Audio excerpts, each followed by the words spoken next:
Hello friends, जेके गौर education पर आप सभी का स्वागत है। आज के क्लास में हम डिस्कस करेंगे भारत के नए केंद्रीय मंत्रिमंडल 2024 के बारे में। वेरी इंपॉर्टेंट टॉपिक है, 100% चांस है कि यहाँ से क्वेश्चन पूछा जाएगा, तो वीडियो को अंत तक जरूर देखिए। वीडियो के अंत में जितना भी कुछ पढ़ेंगे सबका क्विक रिवीजन भी कराऊंगा। इसके अलावा वीडियो के अंत में जो लोकसभा चुनाव हुआ है 2024 में, इससे रिलेटेड पूरे इंपॉर्टेंट पॉइंट्स को संक्षेप में डिस्कस करूंगा। तो वीडियो का अंत वाला भाग काफ़ी इंपॉर्टेंट होने वाला है, इसलिए आपको स्किप नहीं करना है, वीडियो को पूरा देखना है। ठीक है, तो लोकसभा चुनाव 2024 से लेकर जो केंद्रीय मंत्रिमंडल गठित किया गया है यहाँ तक जितने भी प्रश्न बनेंगे सारे प्रश्नों को इस वीडियो में ले लिया गया है, इसलिए आपको परेशान नहीं होना है। ये टॉपिक आज आपका कंप्लीट हो जाएगा। ठीक है, चलिए शुरू करते हैं। सबसे पहले ये जान लीजिए, देखिए, एक होता है कैबिनेट मंत्री, एक होता है कैबिनेट मंत्री, एक होता है राज्य मंत्री, राज्य मंत्री, और कोष्ठ में स्वतंत्र प्रभार लिखा हुआ रहता है, स्वतंत्र प्रभार, और एक होता है केवल राज्य मंत्री, राज्य मंत्री। इन तीनों में फ़र्क क्या है वो जान लीजिए, क्योंकि प्रधानमंत्री, कैबिनेट मंत्री, राज्य मंत्री, स्वतंत्र प्रभार और राज्य मंत्री, ये तीनों मिलाकर, चारों को मिलाकर ही मंत्री परिषद बनता है। ठीक है, कैबिनेट मंत्री जो होता है ये सबसे बड़ा, प्रधानमंत्री के बाद सबसे बड़ा मंत्री होता है। कैबिनेट मंत्री जो है डायरेक्ट प्रधानमंत्री को रिपोर्ट करता है, और कैबिनेट मंत्री जो है कैबिनेट की जो बैठक होती है उसमें हिस्सा लेते हैं। राज्य मंत्री, स्वतंत्र प्रभार वाला जो मंत्री होता है, ये भी डायरेक्ट प्रधानमंत्री को ही रिपोर्ट करता है, लेकिन हर बार ये कैबिनेट मीटिंग में भाग नहीं लेता है। राज्य मंत्री, स्वतंत्र प्रभार वाला व्यक्ति जो है ज़रूरत पड़ने पर ही कभी कभार कैबिनेट की बैठक में हिस्सा लेता है।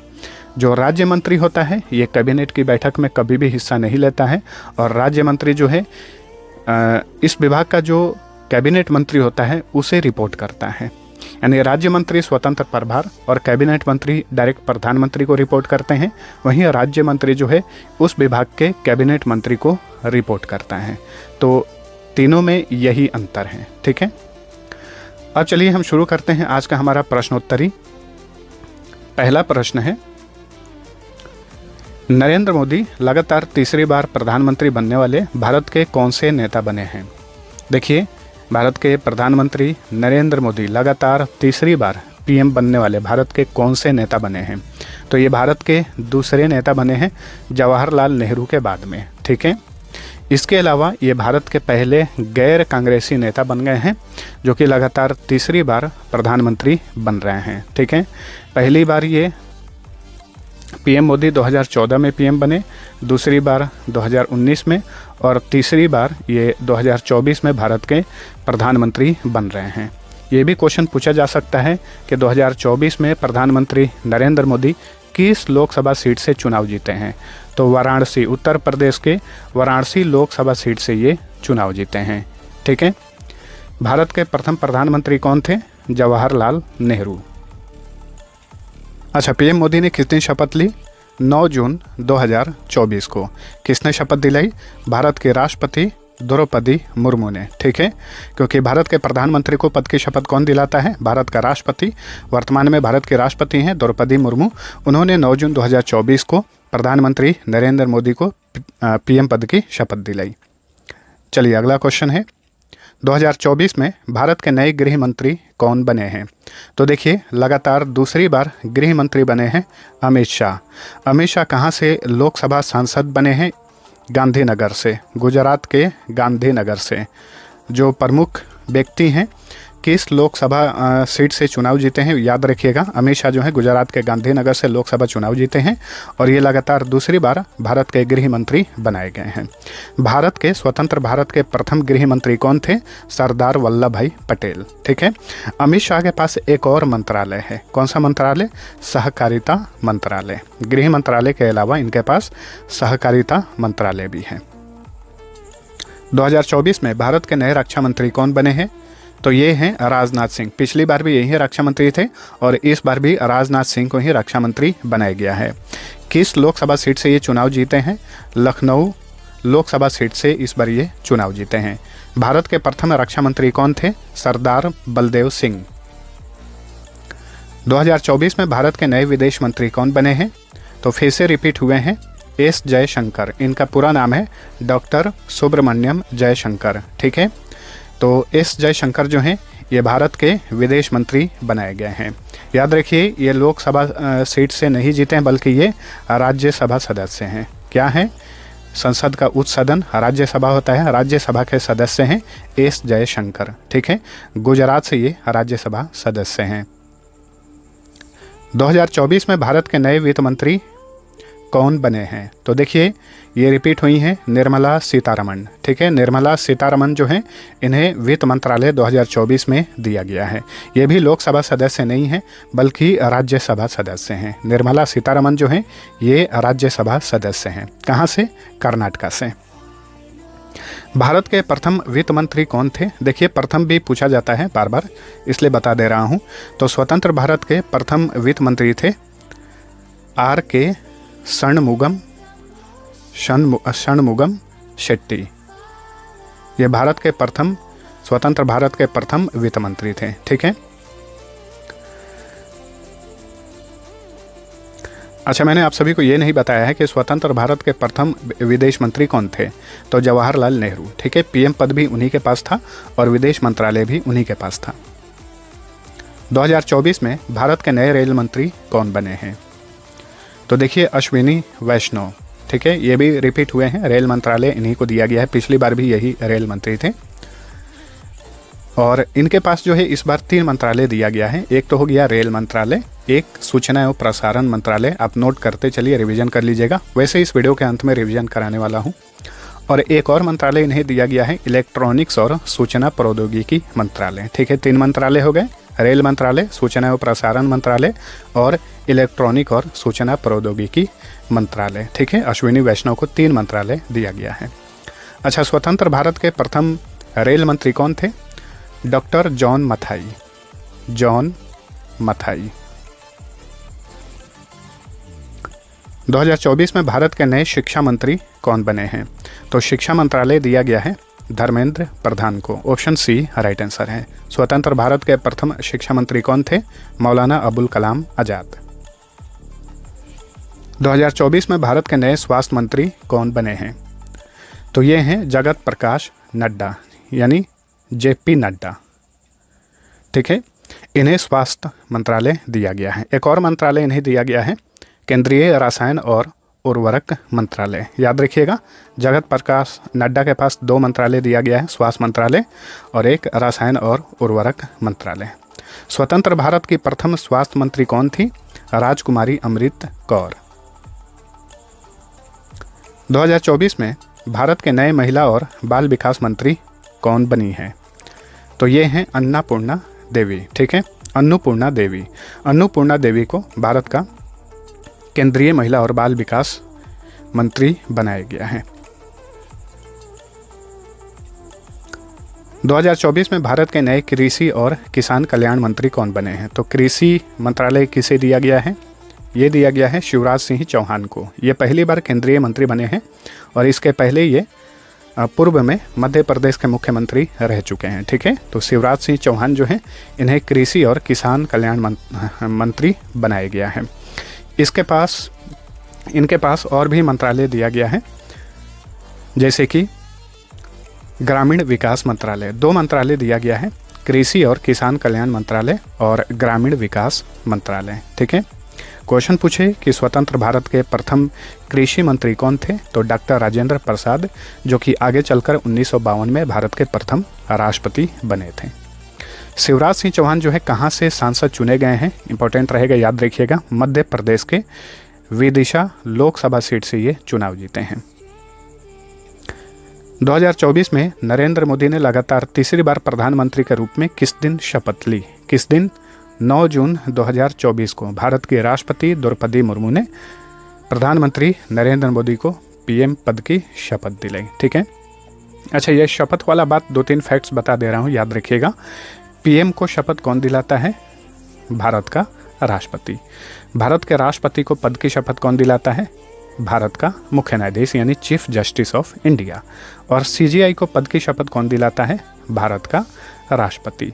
सेम ऐसे ही होता है, जो राज्यों के सीएम होते हैं, सीएम को पद की शपथ कौन दिलाता है? उस राज्य का गवर्नर। राज्य के गवर्नर को पद की शपथ कौन दिलाता है? उस राज्य का चीफ जस्टिस। ठीक है, तो ये सारे फैक्ट्स याद रखिए। और राज्यों का जो हाई कोर्ट होता है उसके जो चीफ जस्टिस होते हैं उनको पद की शपथ कौन दिलाता है? तो उस राज्य का गवर्नर यानी राज्यपाल। प्रधानमंत्री नरेंद्र मोदी ने 9 जून 2024 को तीसरी बार पीएम के रूप में कहां पर शपथ ली? तो ये कहां पर शपथ ग्रहण समारोह कहां पर आयोजित किया गया था?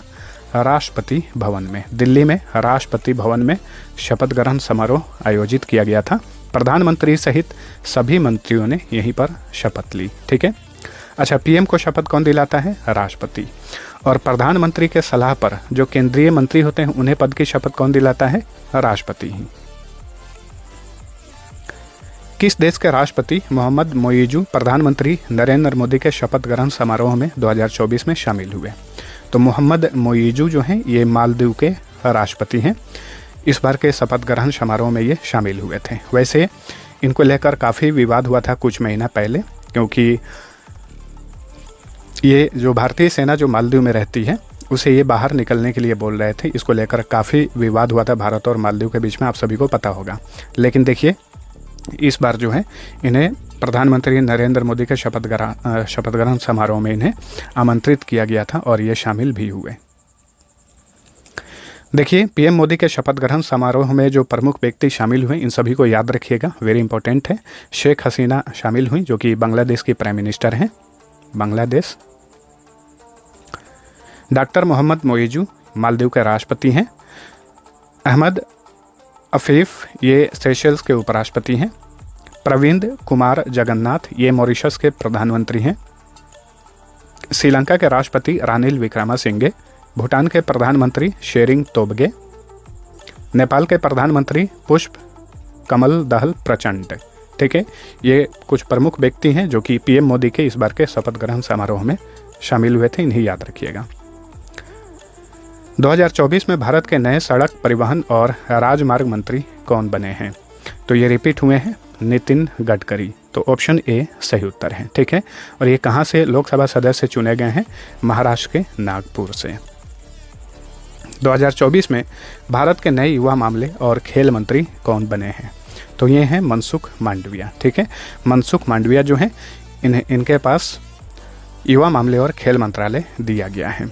एक और मंत्रालय इन्हें दिया गया है, श्रम एवं रोजगार मंत्रालय। याद रखिए, श्रम एवं रोजगार मंत्रालय और खेल मंत्रालय मनसुख मांडविया को दिया गया है। लोकसभा के वर्तमान महासचिव यानी सेक्रेटरी जनरल कौन है? तो ये हैं उत्पल कुमार सिंह। लोकसभा अध्यक्ष भी होता है। वीडियो बनने तक लोकसभा अध्यक्ष की नियुक्ति अभी नहीं की गई है, आने वाले समय में नियुक्ति की जाएगी, तो अगले वीडियो में मैं आप सभी को बता दूंगा। कांग्रेस पार्टी संसदीय दल का प्रमुख किसे चुना गया है?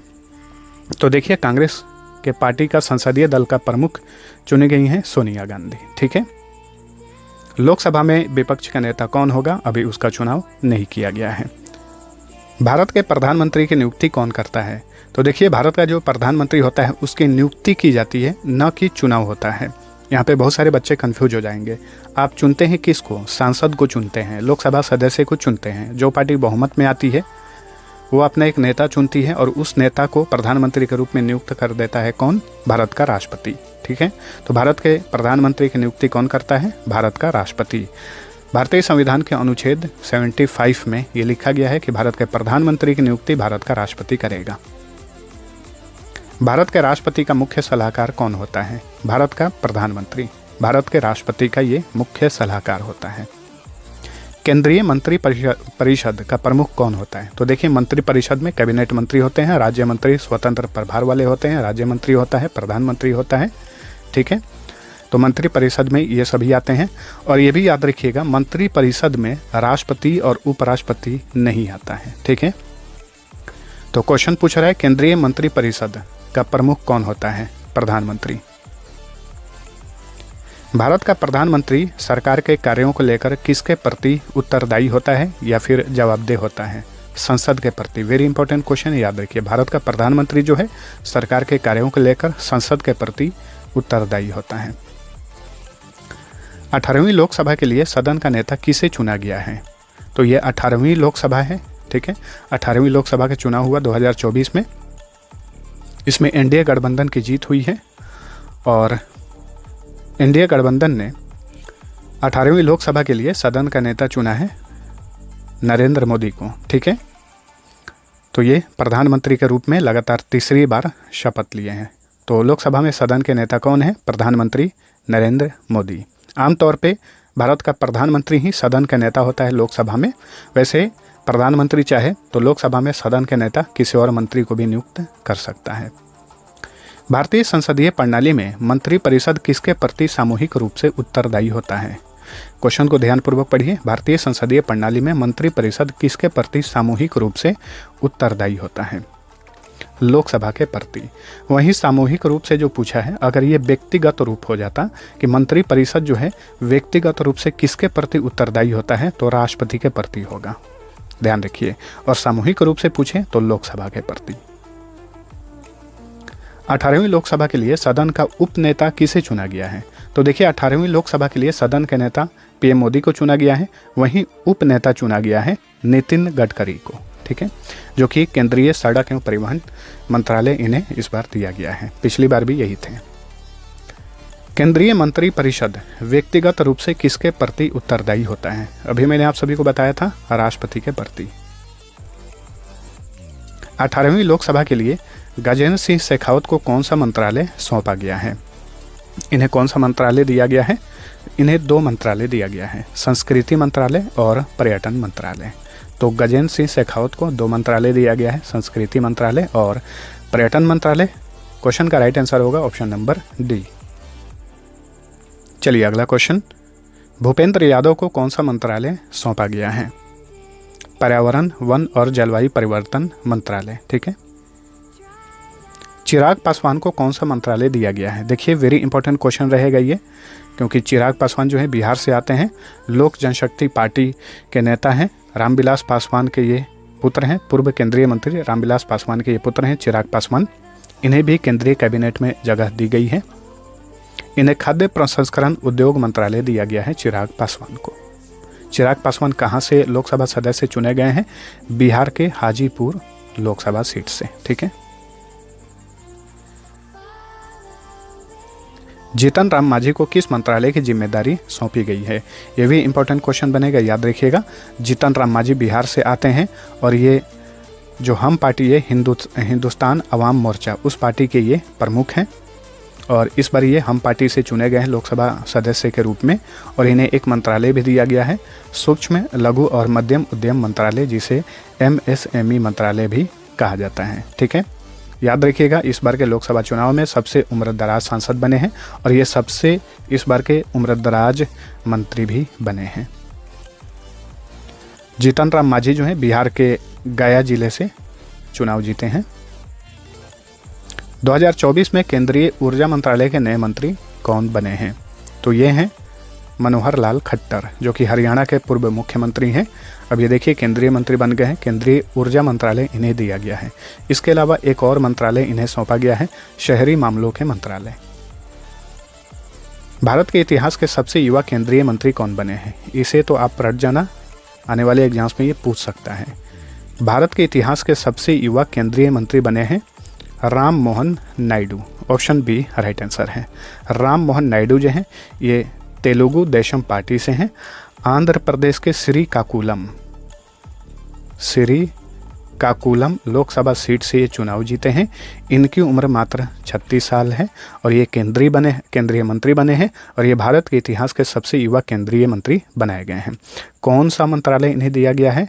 नागरिक उड्डयन मंत्रालय। नागरिक उड्डयन मंत्रालय, सिविल एविएशन मिनिस्ट्री जिसे कहा जाता है इंग्लिश में। चलिए अगला क्वेश्चन। 9 जून 2024 को 18वीं लोकसभा के लिए कुल कितने मंत्रियों ने शपथ ली? कुल 71 मंत्रियों ने शपथ ली। इसमें 30 कैबिनेट मंत्री, 5 राज्य मंत्री स्वतंत्र प्रभार वाले और 36 राज्य मंत्री, ठीक है। टोटल 71 मंत्रियों ने शपथ ली है।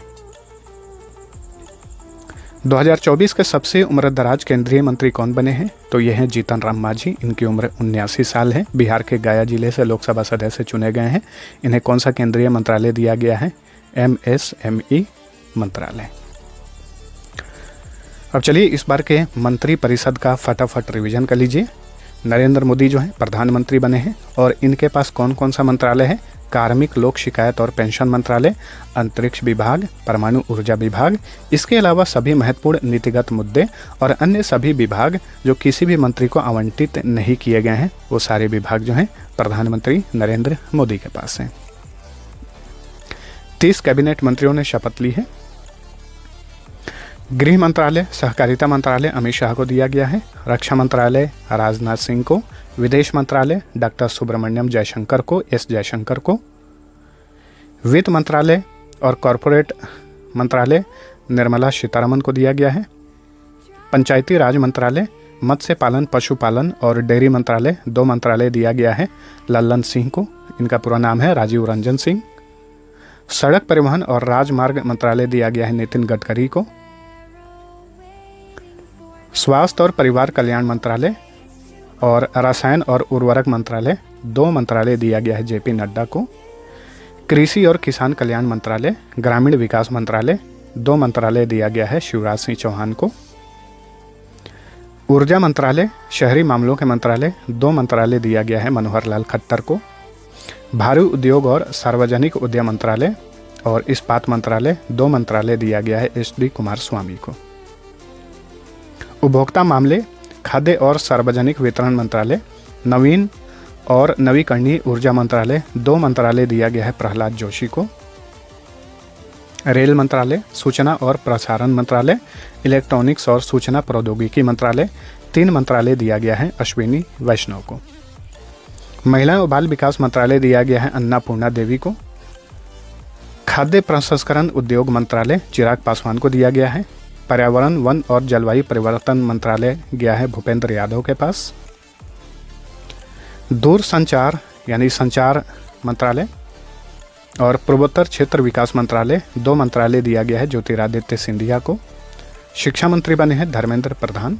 नागरिक उड्डयन मंत्री बने हैं राम मोहन नायडू किंजरापू, इनका पूरा नाम है। इनकी उम्र मात्र 36 साल है और ये भारतीय इतिहास के सबसे युवा केंद्रीय मंत्री बनाए गए हैं, याद रखिएगा। तेलुगु देशम पार्टी से बिलोंग करते हैं। जल शक्ति मंत्रालय दिया गया है चंद्रकांत रघुनाथ पाटिल को, CR पाटिल जिन्हें कहा जाता है अक्सर। श्रम और रोजगार मंत्रालय, युवा मामले और खेल मंत्रालय 2 मंत्रालय दिया गया है डॉक्टर मनसुख मांडविया को। कोयला मंत्रालय और खान मंत्रालय ये 2 मंत्रालय गए हैं जी किशन रेड्डी के पास। बंदरगाह, जहाजरानी और जल मार्ग मंत्री बने हैं सर्बानंदा सोनोवाल। सूक्ष्म, लघु और मध्यम उद्यम मंत्री बने हैं जीतन राम मांझी। संस्कृति मंत्रालय और पर्यटन मंत्रालय ये 2 मंत्रालय दिया गया है गजेंद्र सिंह शेखावत को। कपड़ा मंत्री बने हैं गिरिराज सिंह। वाणिज्य और उद्योग मंत्री बने हैं पीयूष गोयल। पेट्रोलियम और प्राकृतिक गैस मंत्री बने हरदीप सिंह पुरी। संसदीय मामलों का मंत्रालय और अल्पसंख्यक मामलों के मंत्रालय 2 मंत्रालय दिए गए हैं किरेन रिजिजू को। जनजातीय मामलों के मंत्री बने हैं जुएल ओरांव। सामाजिक न्याय और अधिकारिता मंत्री बने हैं डॉक्टर वीरेंद्र कुमार। ठीक है, जो स्वतंत्र प्रभार वाले राज्य मंत्री हैं 5, इन्हें भी जान लीजिए।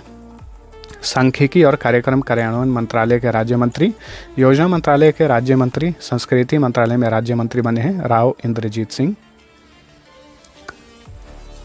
और ये सभी विभाग विज्ञान और प्रौद्योगिकी मंत्रालय के राज्य मंत्री, पृथ्वी विज्ञान मंत्रालय, प्रधानमंत्री कार्यालय में राज्य मंत्री, कार्मिक, लोक शिकायत और पेंशन मंत्रालय में राज्य मंत्री, परमाणु ऊर्जा विभाग में राज्य मंत्री, अंतरिक्ष विभाग में राज्य मंत्री बने हैं डॉक्टर जितेंद्र सिंह।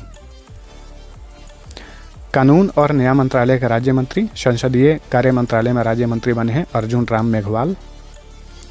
वैसे राज्य मंत्री जो है ये क्वेश्चन नहीं पूछा जाएगा, कैबिनेट जो है वो ज़्यादा इंपॉर्टेंट है, उसे याद रखिएगा। लेकिन ये स्वतंत्र प्रभार वाला 5 है तो इसे मैं बता दे रहा हूँ। और बाकी के जो 36 राज्य मंत्री बने हैं उन्हें हम नहीं पढ़ेंगे। ठीक है, आयुष मंत्रालय के राज्य मंत्री, स्वतंत्र प्रभार वाले राज्य मंत्री, और स्वास्थ्य और परिवार कल्याण मंत्रालय में राज्य मंत्री बने हैं जाधव प्रताप राव गणपत राव। कौशल विकास और उद्यमिता मंत्रालय के राज्य मंत्री और शिक्षा मंत्रालय में राज्य मंत्री बने हैं जयंत चौधरी, और राज्य मंत्री 36 लोग बने हैं। तो कैबिनेट मंत्री 30, स्वतंत्र प्रभार वाले राज्य मंत्री 5 और राज्य मंत्री बने हैं 36। टोटल कितने हो गए? 71। अब चलिए इस बार के लोकसभा चुनाव से रिलेटेड महत्वपूर्ण बिंदु जान लेते हैं, जो कि आपकी किसी भी परीक्षा के लिए काफ़ी इंपॉर्टेंट रहेगा। इस बार का ये जो लोकसभा चुनाव था, ये 18वीं लोकसभा चुनाव था। ये शुरू हुआ था 19 अप्रैल 2024 को और ये चुनाव खत्म हुआ 1 जून 2024 को। कुल 60 चरणों में चुनाव कराए गए थे और चुनाव परिणाम आया 4 जून 2024 को। भारत में वर्तमान में कुल लोकसभा सीट की संख्या है 543। किसी भी दल को बहुमत में आने के लिए सीट चाहिए 272, लेकिन इस बार के चुनाव में किसी भी पार्टी को बहुमत प्राप्त नहीं हुआ है। वैसे बीजेपी 2024 में लोकसभा की 240 सीटें जीतकर भारत की सबसे बड़ी पार्टी बनी है। बीजेपी 240 सीटें जीती। वहीं भारतीय राष्ट्रीय कांग्रेस 2024 में लोकसभा की 99 सीटें जीतकर भारत की दूसरी सबसे बड़ी पार्टी बनी है। समाजवादी पार्टी 2024 में लोकसभा की 37 सीटें जीतकर भारत की तीसरी सबसे बड़ी पार्टी बनी है। ठीक है, इस बार के लोकसभा चुनाव में कौन सी पार्टी जो प्रमुख पार्टी है कितनी सीटें जीती हैं उसे ध्यान रखिए। BJP 240, Indian National Congress 99 seat, Samajwadi Party 37 seat, All India Trinamool Congress 29 seat, 5वें स्थान पे डीएमके है, द्रविड़ मुन्नेत्र कड़गम, ये तमिलनाडु की पार्टी है, 22 सीट इसने जीता है। TDP Telugu Desam party 16 seat और जनता दल यूनाइटेड 12 सीट। ठीक है, देखिए 2024 लोकसभा चुनाव के सबसे उम्रदराज सांसद जीतन राम मांझी हैं। ठीक है, इस बार के लोकसभा चुनाव में सबसे उम्रदराज सांसद जो हैं ये हैं जीतन राम मांझी। इनकी उम्र है 79 साल 8 माह। बिहार के गया से ये लोकसभा चुनाव जीते हैं। वहीं लोकसभा के इतिहास के सबसे कम उम्र के सांसद बने हैं पुष्पेंद्र सरोज। इस बार ये चुनाव जीते हैं 25 साल 3 माह की उम्र में। लोकसभा का चुनाव लड़ने के लिए कम से कम आयु 25 साल होनी चाहिए। ठीक है, और ये 25 साल 3 माह इनकी आयु है पुष्पेंद्र सरोज की और इन्होंने चुनाव जीता है। तो ये आपके परीक्षा के लिए काफ़ी महत्वपूर्ण रहेगा, इसे रट जाइए। ठीक है, लोकसभा के इतिहास के सबसे कम उम्र के सांसद बने हैं पुष्पेंद्र सरोज, जो कि उत्तर प्रदेश के कौशाम्बी लोकसभा सीट से चुनाव जीते हैं। समाजवादी पार्टी से हैं ये पुष्पेंद्र सरोज। ठीक है, जीतन राम मांझी जो हैं ये किस पार्टी से हैं? हम पार्टी से हैं, हिंदुस्तान आवाम मोर्चा। लोकसभा के इतिहास की सबसे कम उम्र की महिला सांसद का नाम भी याद रखिए। लोकसभा के इतिहास की सबसे कम उम्र की महिला सांसद बनी है प्रिया सरोज। ठीक है, 25 साल 7 माह इनकी उम्र है। उत्तर प्रदेश के मछली शहर लोकसभा सीट से ये चुनाव जीती हैं। ये भी समाजवादी पार्टी की हैं प्रिया सरोज। लोकसभा चुनाव 2024 में कुल 77 महिलाओं ने सांसद के रूप में बाजी मारी। देखिए 543 लोकसभा सीट पर चुनाव हुए थे, इसमें से 77 महिला सांसद जो है जीत कर पहुंची हैं लोकसभा में। 2024 में इंदौर से शंकर लालवानी सबसे अधिक वोटों से चुनाव जीते। कितने वोटों से? 11,72,000 प्लस वोटों से चुनाव जीते हैं शंकर लालवानी। रविंद्र दत्ताराम वाइकर जो हैं ये 2024 में सबसे कम अंतर से जीतने वाले कैंडिडेट बने। उन्होंने उत्तर पश्चिम मुंबई से मात्र 48 वोटों से चुनाव जीता। ठीक है, शंकर लालवानी सबसे अधिक वोटों से चुनाव जीते इस बार। वहीं रविंद्र दत्ताराम वाइकर जो हैं ये सबसे कम वोटों से चुनाव जीते हैं। 2024 में कितने लोगों ने मतदान में भाग लिया? 642 मिलियन लोगों ने। ठीक है, वैसे 2024 में कुल मतदाताओं की संख्या थी 968 मिलियन। 2024 में कुल मतदान प्रतिशत कितना रहा? 66.33%, जो कि 2019 की अपेक्षा 2024 में मतदान में 1.07% की कमी आई है। 2 प्रमुख गठबंधन है भारत के इस समय, इंडिया गठबंधन और एनडीए गठबंधन। दोनों का फुल फॉर्म याद रखिएगा, खास करके इंडिया वाला याद रखिए, पूछा जा सकता है। इंडिया गठबंधन का फुल फॉर्म होता है Indian national developmental inclusive alliance, जिसे हिंदी में कहा जाता है भारतीय राष्ट्रीय विकासात्मक समावेशी गठबंधन। वहीं एनडीए जो भाजपा वाली गठबंधन है नेशनल डेमोक्रेटिक अलायंस, इसका फुल फॉर्म होता है, यानी राष्ट्रीय जनतांत्रिक गठबंधन। भारत में पहली बार लोकसभा चुनाव हुआ था 1951 से 52 में। भारत में लोकसभा के प्रथम अध्यक्ष थे GV मावलंकर। वहीं लोकसभा के प्रथम उपाध्यक्ष थे अनंत शयनम अयंगर। ये सारे पॉइंट जो हैं एग्जाम के लिए काफ़ी महत्वपूर्ण है, सभी को याद रखने हैं। लोकसभा की प्रथम महिला अध्यक्ष का नाम है मीरा कुमार। ये 2009 से लेकर 2014 तक लोकसभा की अध्यक्ष रहीं। भारत की जो वर्तमान में प्रमुख पार्टियां हैं, वर्तमान में उस पार्टी के अध्यक्ष कौन हैं वो जान जाइए। इंडियन नेशनल कांग्रेस पार्टी के अध्यक्ष हैं मल्लिकार्जुन खड़गे। आम आदमी पार्टी के अध्यक्ष हैं अरविंद केजरीवाल। भारतीय जनता पार्टी के अध्यक्ष हैं JP नड्डा।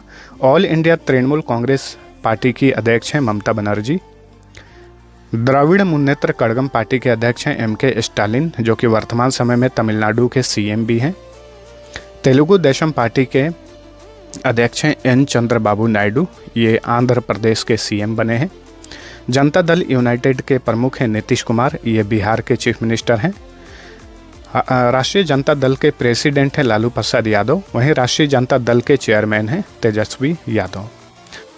समाजवादी पार्टी के प्रमुख हैं अखिलेश यादव। बहुजन समाज पार्टी की प्रमुख हैं मायावती। ठीक है, अब चलिए भारत के प्रमुख पार्टियों के चुनाव चिन्ह के बारे में जान लेते हैं। भारतीय जनता पार्टी का चुनाव चिन्ह है कमल का फूल।